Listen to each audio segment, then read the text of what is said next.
Hello. Today we're going to continue our discussion of religion and coping.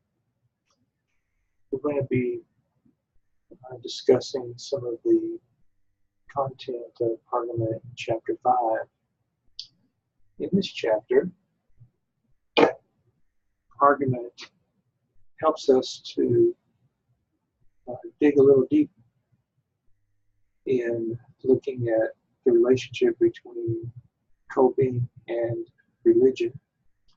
And one of the things that he shares with us is that coping involves the search for significance in times of stress.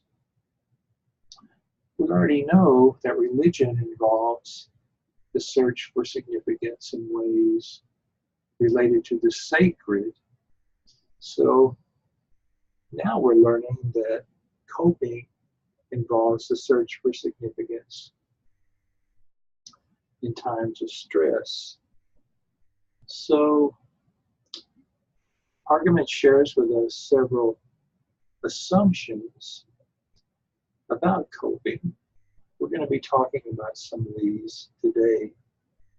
One of his assumptions is that we seek significance, that our behavior is intentional,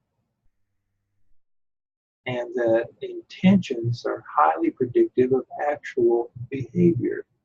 That is, if we intend to do something, there's a fairly strong likelihood that we will actually engage in that behavior.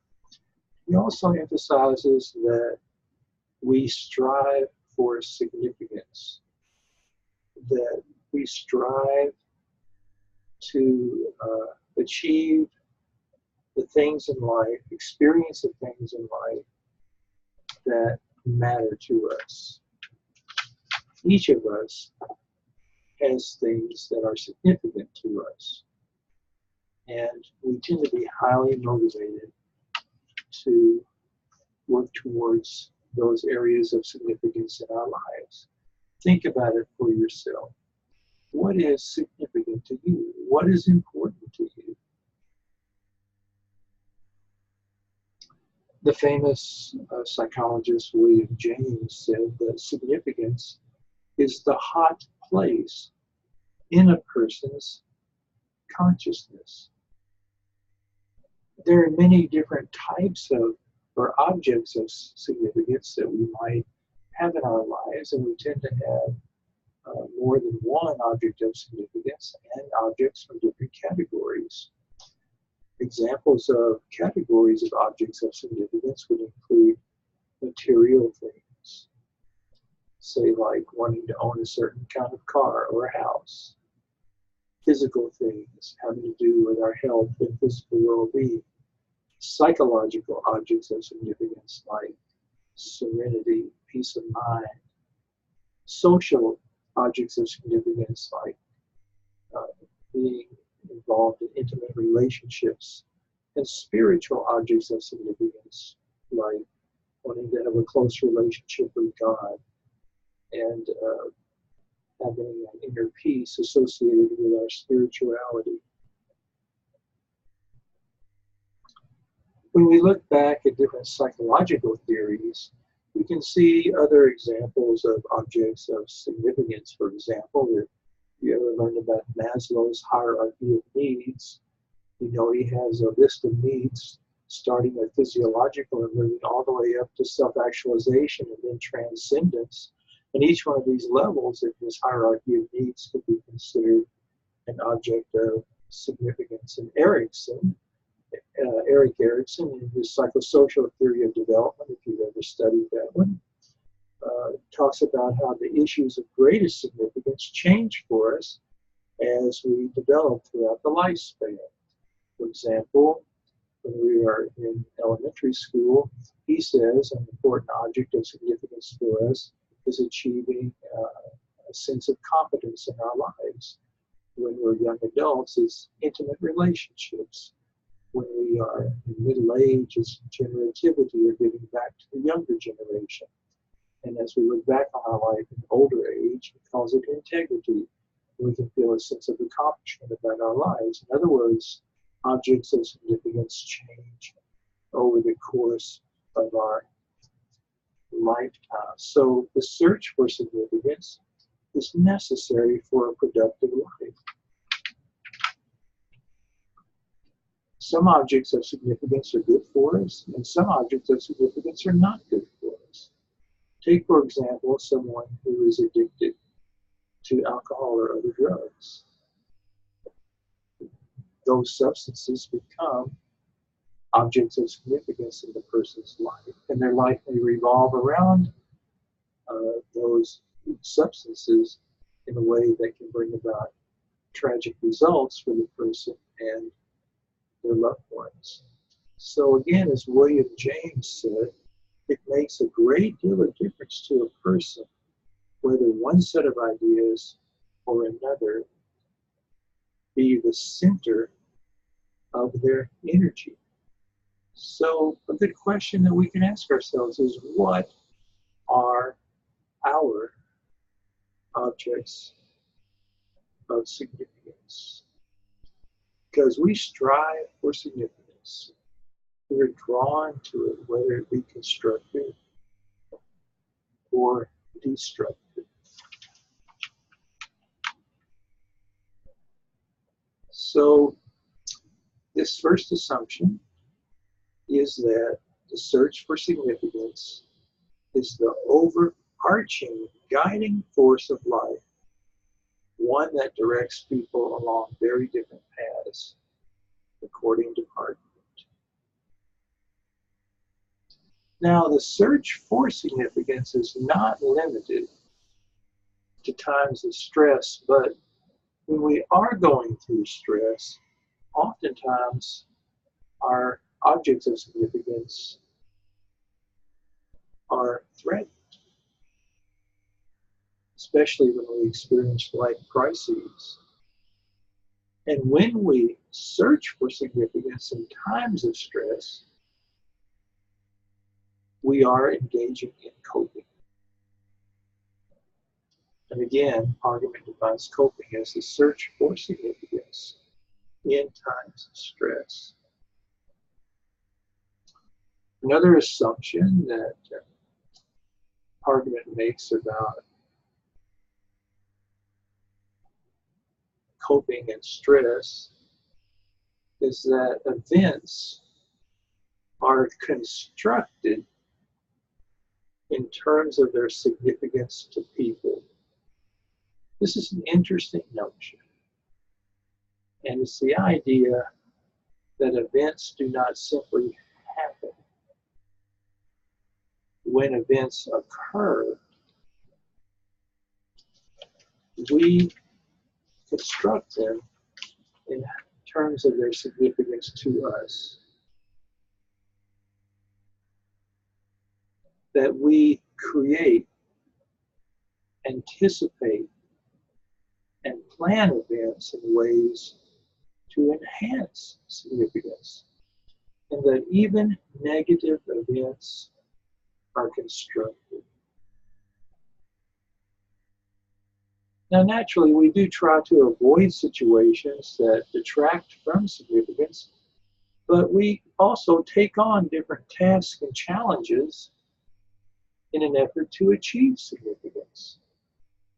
So can you think of an example of something, the challenge that you've taken on in your life in order to achieve significance that has increased your level of stress, but in a way that can help you to grow?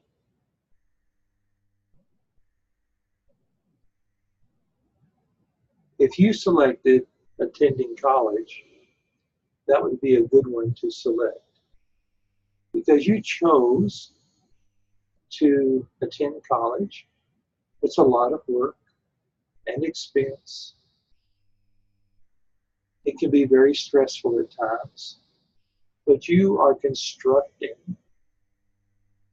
this event in your life so that you might benefit from it in various ways.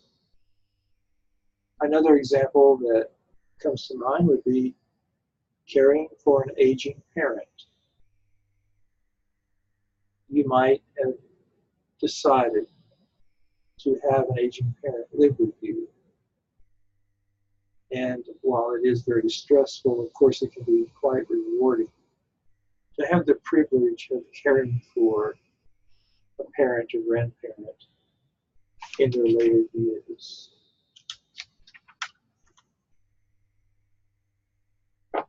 Another way in which we construct events is by how we think about the event. In other words, we can cognitively construct major life events by the way we think about them, by the kind of appraisals we make. An appraisal is a kind of an assessment or evaluation that we make of an event. Now, the psychologists Lazarus and Folkman are well known for their research in this area, where they talk about the kinds of appraisals that we make in stressful situations. The first kind of appraisal is what they call primary appraisal. And primary appraisal involves our ability to appraise the event in terms of harm, threat, and challenge. Harm has to do with damage that the person has already sustained in the situation. And threat has to do with harms or losses that have not yet taken place but are anticipated. And challenge has to do with the potential for gain or growth. So the more our significance is harmed, threatened, or challenged, the more we are stressed. Can you think of examples in your life? Here's one for you. I hope you've never experienced this before, but if you have, you'll know what I'm talking about. Have you ever been in a situation where you were in love with someone, or at least cared about them very deeply, and the person broke up with you? If you've ever experienced that sort of event, you know how painful it is and how hard it can be to, in a sense, get over it and get on with living and with relationships without necessarily knowing about the kind of appraisals that we're talking about now. You made appraisals anyway in that situation. And I'd like to talk with you about two different kinds of appraisals that might be made in a situation where a person experiences the breakup of a relationship initiated by the other person. Person number one might think something like, I can't stand this pain. I'm not going to be able to survive this. This is more than I can handle. I'm never going to trust anybody ever again. I'm never going to allow myself to be open to loving another person and getting hurt all over again. So here you see the person is making strong harm and threat appraisals. And they're not to the point where they can make a challenge appraisal, where they can see how the situation could provide them with an opportunity to grow as a person and in their relationships. Person number two eventually gets to the place, and maybe person number one could get to this place eventually, of thinking something like this: this really hurts. I wish it hadn't happened. But I've gone through difficult times before, and I've survived them, and I'll survive this one.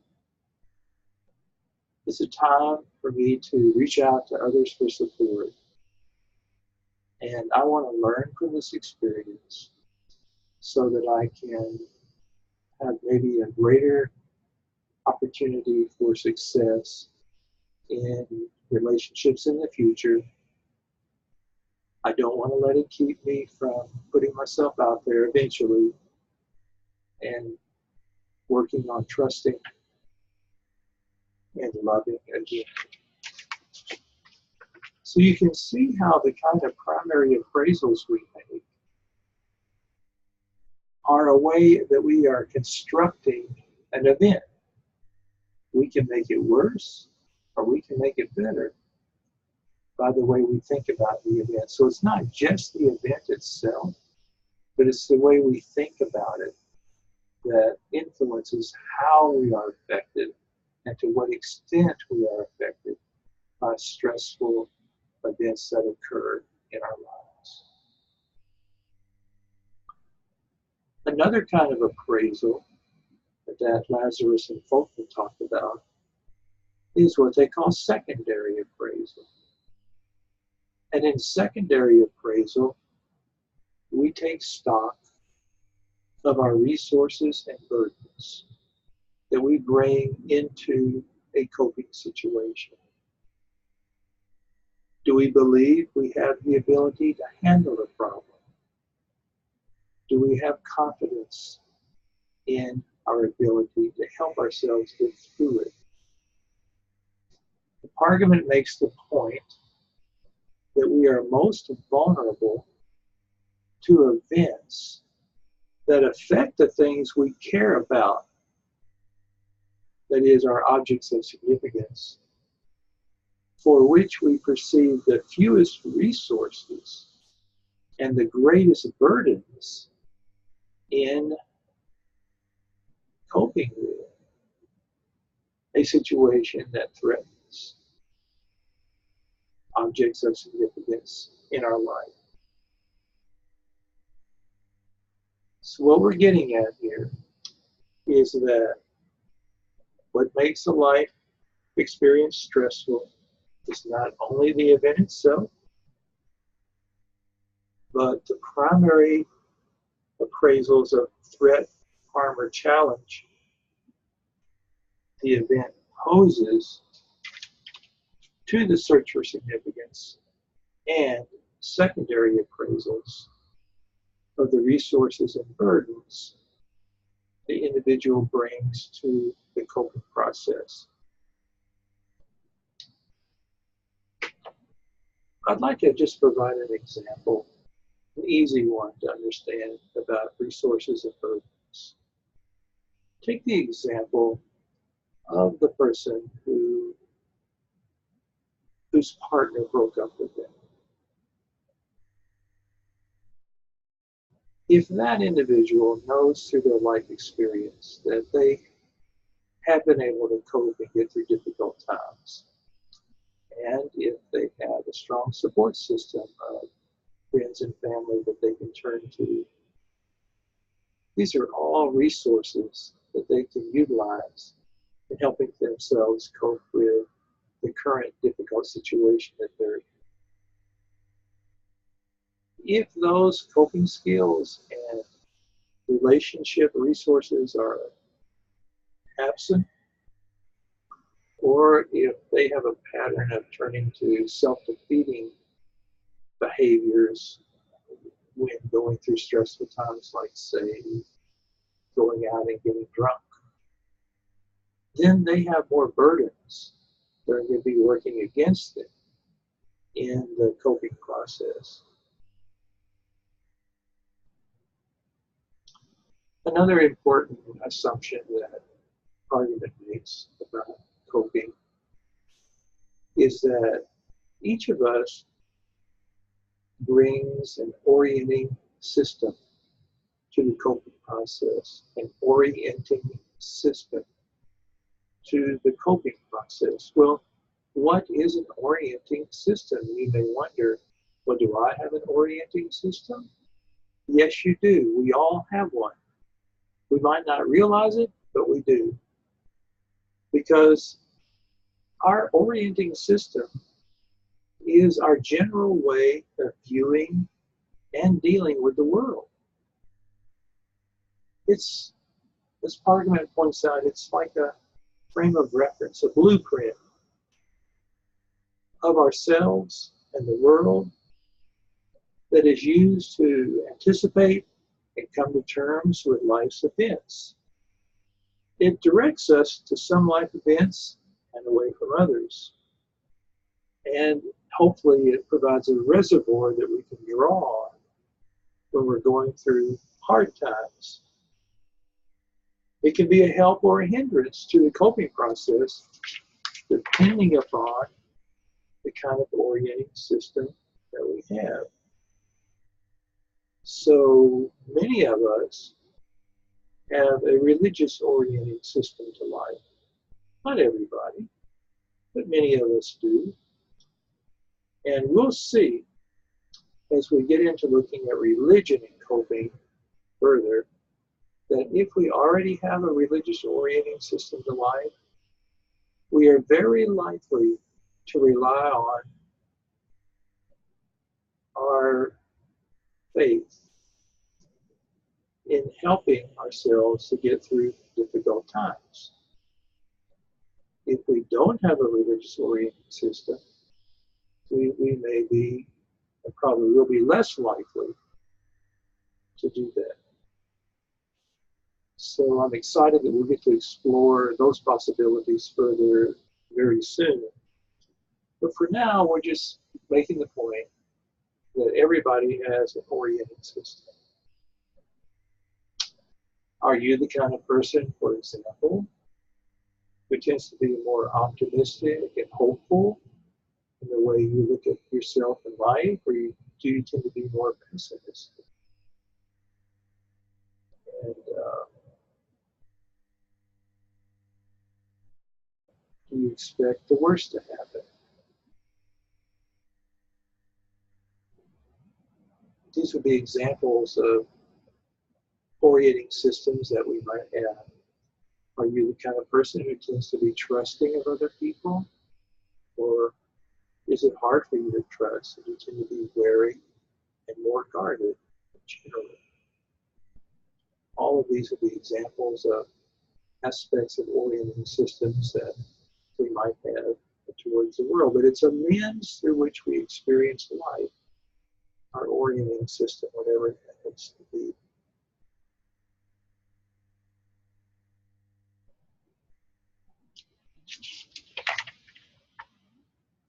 So people bring both resources and burdens to the coping situation, and together they contribute to an orienting system. Another assumption that Pargament makes is that people translate their orienting system into specific methods of coping. That is, the orienting system leads to coping. So the orienting system is really a system of possibilities, like what do I do now given my orienting system to life, given the lens through which I look at life and experience it. If, for example, you have a religious orienting system, you may very well cling to God during times of stress and find great comfort and strength in that relationship because it's already a part of your orienting system.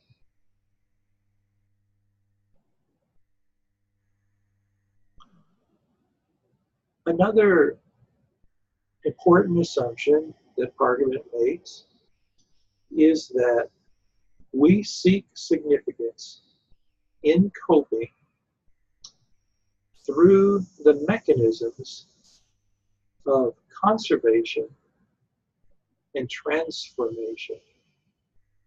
We seek significance in coping through the mechanisms of conservation and transformation. Pargman's ideas about conservation and transformation are essential for us to understand as we go further into his model of religion and coping.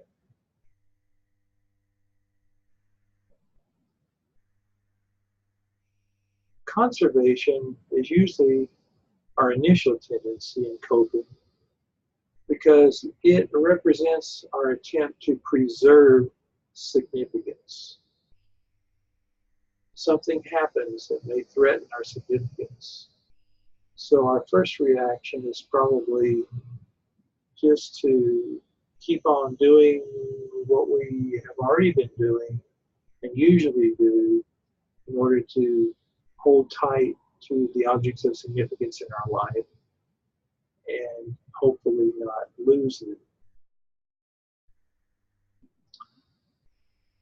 But transformation represents our attempt to change significance. Sometimes perhaps some object of significance is lost, and perhaps it's lost for reasons beyond our control, like say through a death. And when that happens, we may need to transform the objects of significance in our life because we have lost what was significant to us in the past.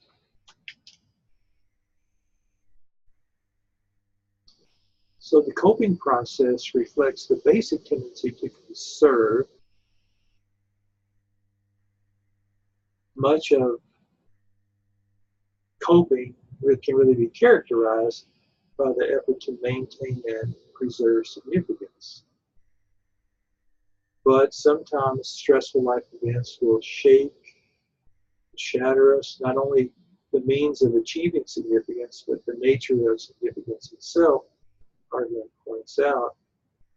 And then when that happens, we may need to transform significance. Take, for example, someone who has a car accident, a bad car accident, and suddenly their life is turned upside down. And objects of significance are threatened or even lost.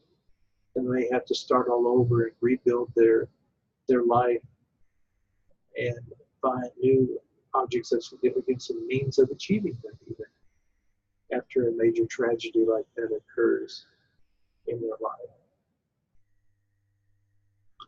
Now, if you look in Pargman on page 111, I believe there's a table there that shows the 4 methods of coping that are discussed in this chapter that we will be discussing in the future.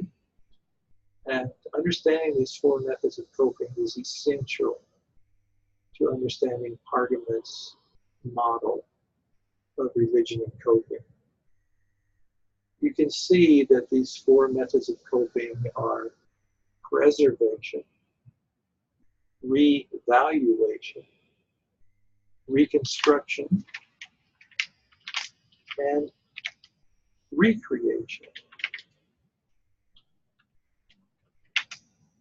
Preservation, revaluation,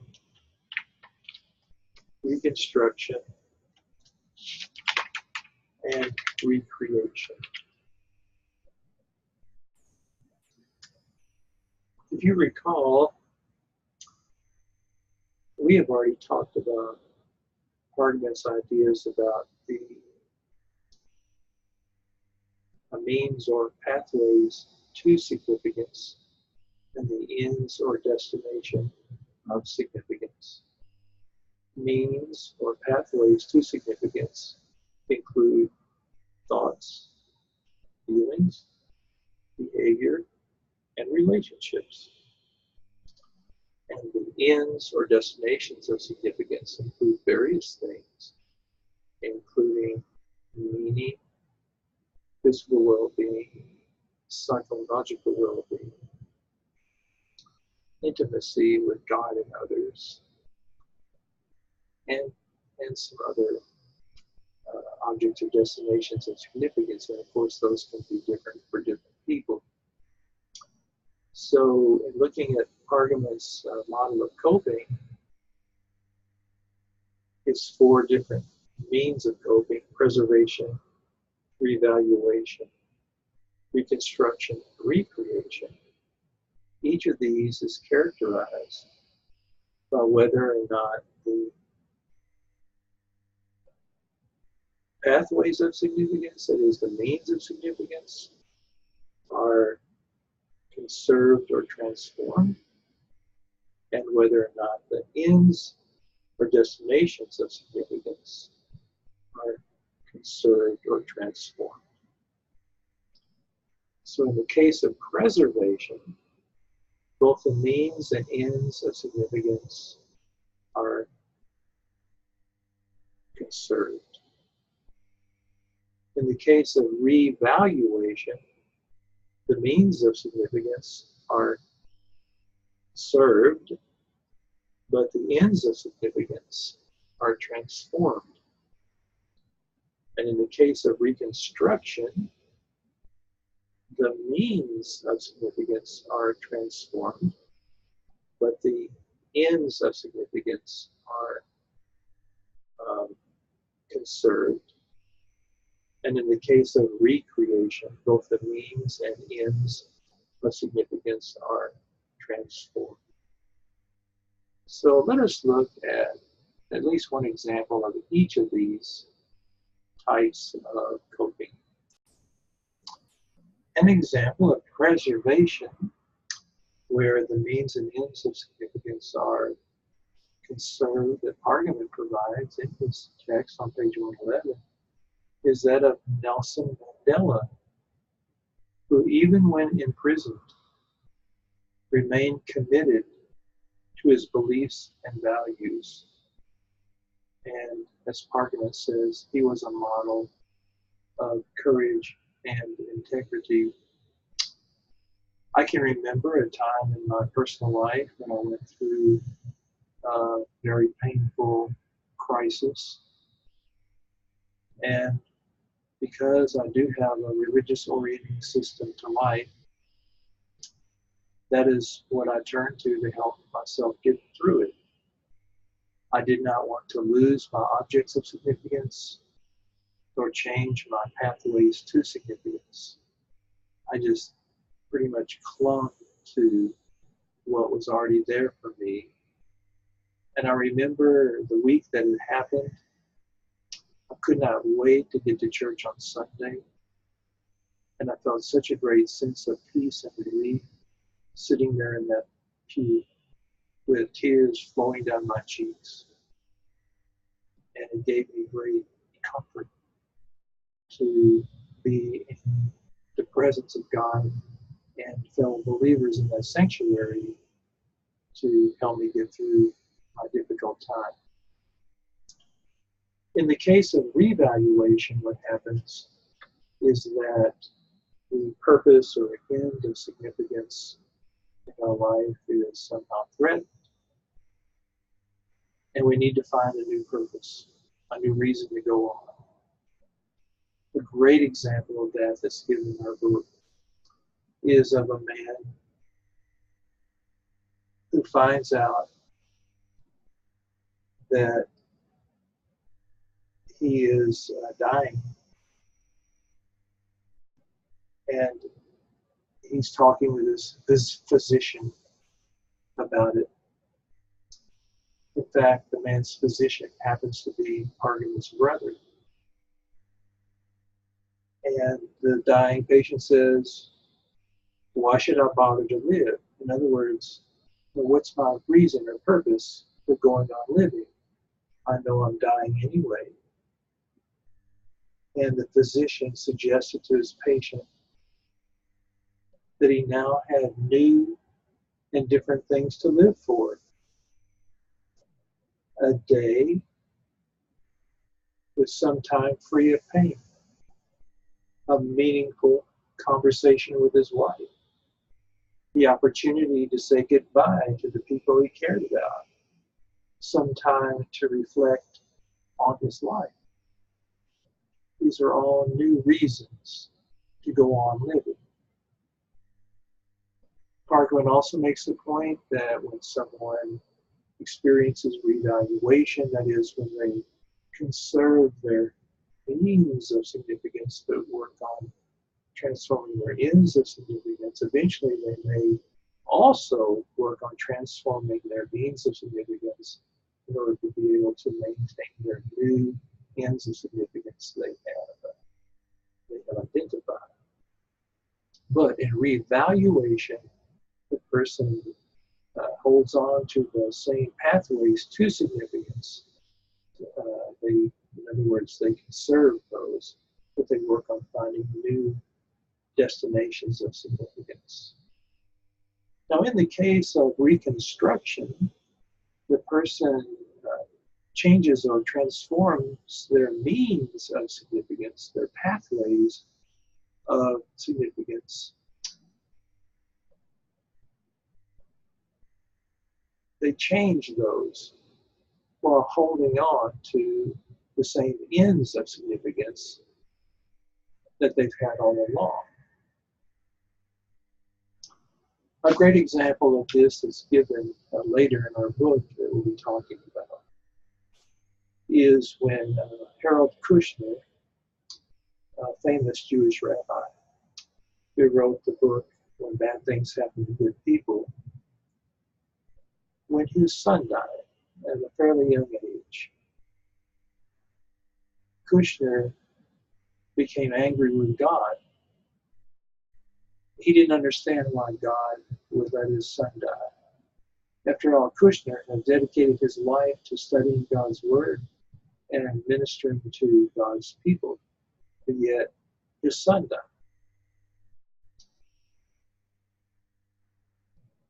Kushner's relationship with God was so important to him as a destination or end of significance that he did not want to lose it. And he realized that his son's dying posed a threat to his relationship with God. So in order to protect, preserve, conserve that end or destination of significance of a close relationship with God that he had, he changed his way of thinking. That's a pathway. He changed his way of thinking about God and came to realize that God didn't cause his son to die, but God was there to help him get through his grief over his son's death. So when he changed his way of thinking about God in that situation, it helped him to conserve his destination of significance there, which was his relationship with God. To be able to keep that relationship because it was so important to him.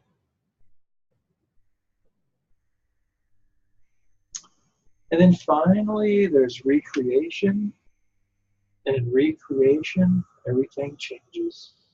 Both the pathways to significance and the destination of significance change in the case of recreation. So a good example of recreation might be a religious conversion experience,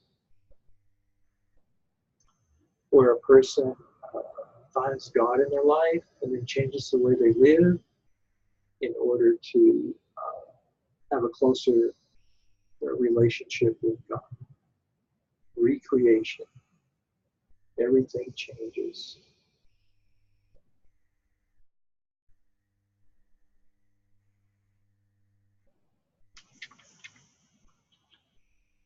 So there's another kind of appraisal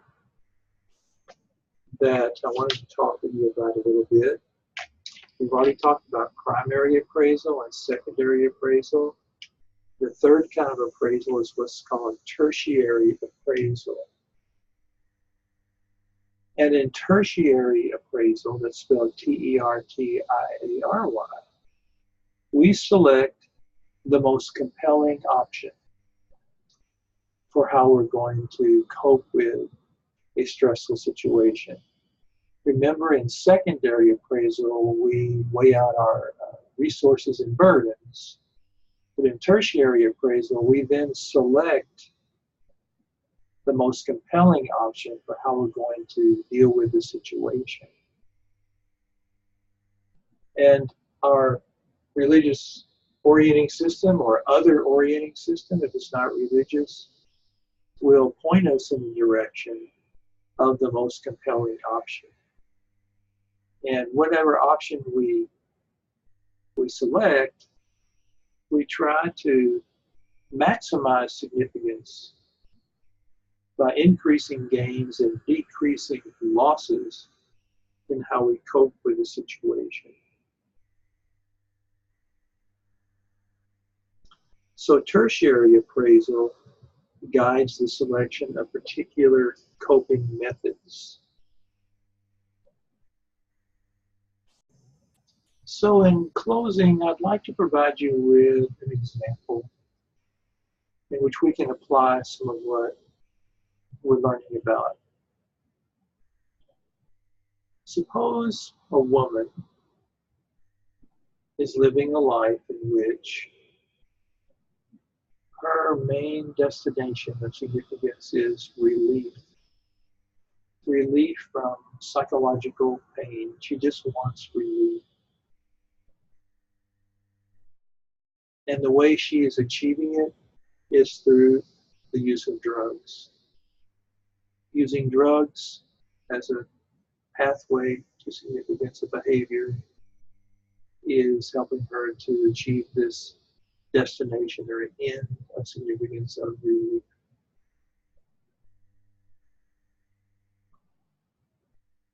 So this is her status quo. And as she continues to use drugs to achieve relief, when she goes through difficult times in her life, she is preserving or conserving both the means and ends of significance. And this would be an example of preservation. So she starts to reach out to her friends a little bit because some of her friends have reached out to her. And they could see that she's really struggling.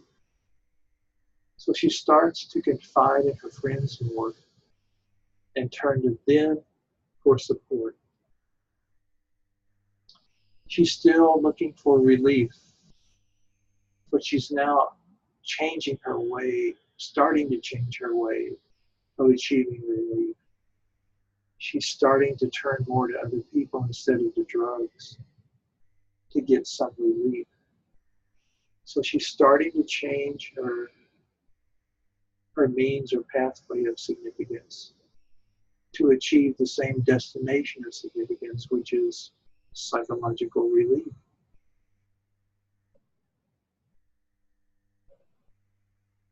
So one of her friends invites her to go to church. So she starts attending church with her friend. And being in church with her friend, meeting some other people, seeing what's going on in the church, which is entirely a new experience for her, that also helps her to feel a greater sense of relief. With relief still being her destination of significance. Well, gradually, she starts to develop a relationship with God. She comes to know God.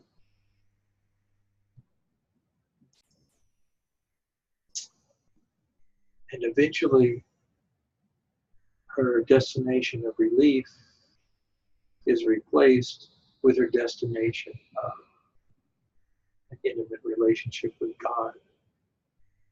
This becomes her most cherished destination of significance.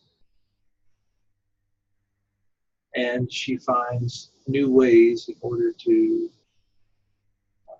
achieve this close relationship with God by turning to prayer, Bible study, continuing to attend church,